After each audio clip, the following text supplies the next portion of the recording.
जरा सोचिए, बस एक क्लिक और दुनिया के दो सबसे बड़े लोकतंत्रों के बीच एक डिप्लोमैटिक क्राइसिस खड़ा हो जाता है। नहीं नहीं, ये कोई फिल्मी कहानी नहीं है, ये असल में हुआ है। आज हम यही देखने वाले हैं कि कैसे एक मामूली सी दिखने वाली सोशल मीडिया पोस्ट ने भारत और अमेरिका के बीच इतना बड़ा विवाद खड़ा कर दिया। तो चलिए इस पूरी कहानी को परत दर परत समझते हैं। नरक कुंड। जी हाँ, बस ये एक शब्द, एक ऐसा शब्द जिसे अमेरिका के उस वक्त के राष्ट्रपति ने अपने सोशल मीडिया पर शेयर किया और बस यहीं से यही शब्द भारत के साथ एक बड़े डिप्लोमैटिक रो का सेंटर पॉइंट बन गया।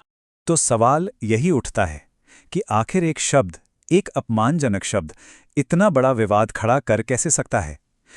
हम परत दर परत यही देखेंगे कि कैसे इस एक पोस्ट ने एक लहर सी पैदा कर दी। पहले सरकारी बयान आए, फिर जनता का गुस्सा फूटा और आखिर में डैमेज कंट्रोल की कोशिशें हुईं। तो हर कहानी की एक शुरुआत होती है ना?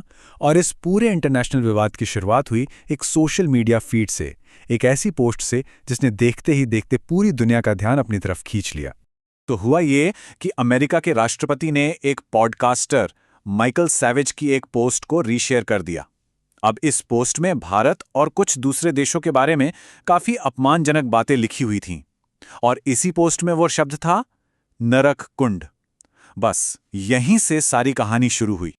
अब जैसे ही ये पोस्ट वायरल हुई, भारत की तरफ से रिएक्शन आने में बिल्कुल भी देर नहीं लगी और ये रिएक्शन ये किसी छोटे मोटे लेवल से नहीं बल्कि सबसे ऊंचे लेवल से आया।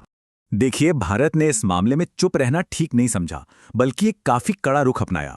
भारत के विदेश मंत्रालय, जिसे हम MEA कहते हैं, उन्होंने फौरन एक ऑफिशियल स्टेटमेंट जारी कर दिया। और भारत का जो जवाब था वो बिल्कुल सीधा और साफ था। विदेश मंत्रालय के स्पोक्सपर्सन ने कहा कि ये कमेंट्स स्पष्ट रूप से बिना जानकारी के अनुचित और खराब रुचि वाले हैं। अब देखिए, डिप्लोमेसी की दुनिया में ये शब्द बहुत बहुत कड़े माने जाते हैं। ये साफ साफ दिखाता है कि भारत कितना नाराज था। और बात सिर्फ आलोचना पर ही खत्म नहीं हुई।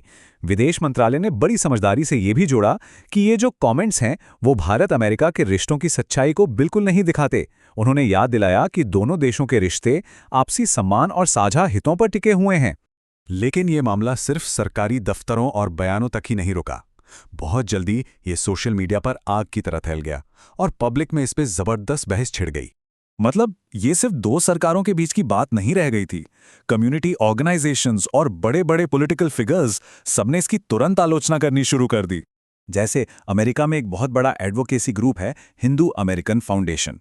उन्होंने एक बहुत सख्त बयान जारी किया। उन्होंने कहा कि हम राष्ट्रपति के इस घृणित नस्लवादी लेख को शेयर करने से बहुत परेशान हैं। उन्होंने इसे सिर्फ अपमानजनक नहीं बल्कि घृणित और नस्लवादी कहा।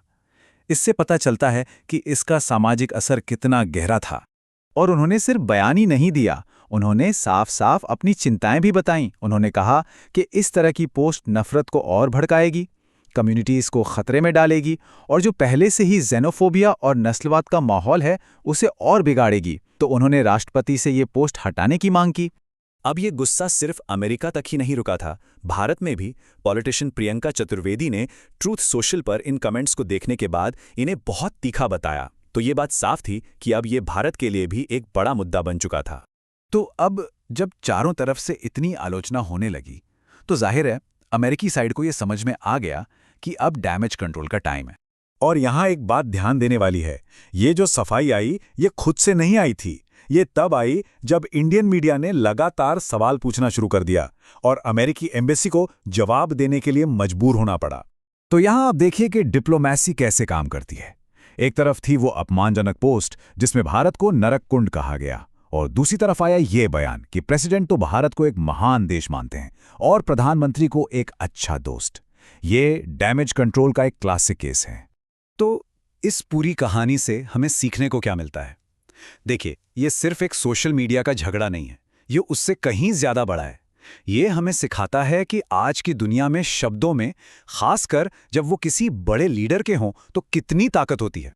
तो इस पूरे वाकये से कुछ बातें बिल्कुल साफ हो जाती हैं। पहली, कि आज के डिजिटल जमाने में वर्ल्ड लीडर्स की सोशल मीडिया पोस्ट का असर तुरंत और पूरी दुनिया पर होता है। दूसरी बात, एक छोटा सा शेयर भी दो देशों के बरसों पुराने रिश्तों में तनाव पैदा कर सकता है। और तीसरी और सबसे अहम बात ये कि पब्लिक और मीडिया का प्रेशर अब सरकारों को जवाबदेह बनाने में पहले से कहीं ज्यादा पावरफुल हो गया है। और ये सब हमें एक बहुत बड़े सवाल के साथ छोड़ जाता है। इस हाइपर कनेक्टेड दुनिया में किसी वर्ल्ड लीडर की पर्सनल राय और इंटरनेशनल डिप्लोमेसी के बीच की लाइन आखिर कहाँ है? ये एक ऐसा सवाल है जिसका जवाब शायद हम सबको मिलकर खोजना होगा।